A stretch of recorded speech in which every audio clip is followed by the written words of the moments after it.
இந்த மாதிரி ஒரு அமானுஷ்யமான விஷயம் உங்க யாருக்குமே நடந்திருக்காது. அதுக்கு முன்னாடி உங்க நேமே ஒரு ஸ்டோரி போடணும். நான் உங்க நேமே கமெண்ட் பாக்ஸ்ல கமெண்ட் பண்ணுங்க. உங்க சேனலையும் சப்ஸ்கிரைப் பண்ணுங்க.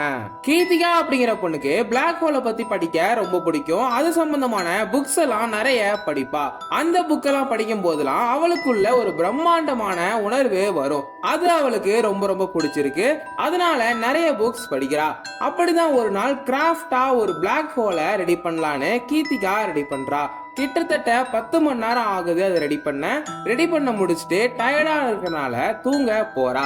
அப்படி அவ தூங்கிட்டு இருக்கும் போது கனவுல பிளாக் ஹோல் வருது.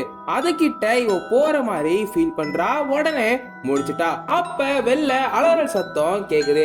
என்னாச்சுன்னு விண்டோ வழியா போய் பாக்குறா. அப்படி பார்த்த அவளுக்கு ஒரு பேரதிர்ச்சி காத்திருந்தது. என்னன்னா வானத்துல பிளாக் ஹோல் தெரியுது. உடனே கீர்த்திகா ரொம்ப ஹாப்பியா வெளில போய் பார்க்கலான்னு வரா. அப்படி வரும்போது அவ கிராஃப்டா செஞ்சு வச்ச அந்த பிளாக் ஹோல் அங்க இல்ல.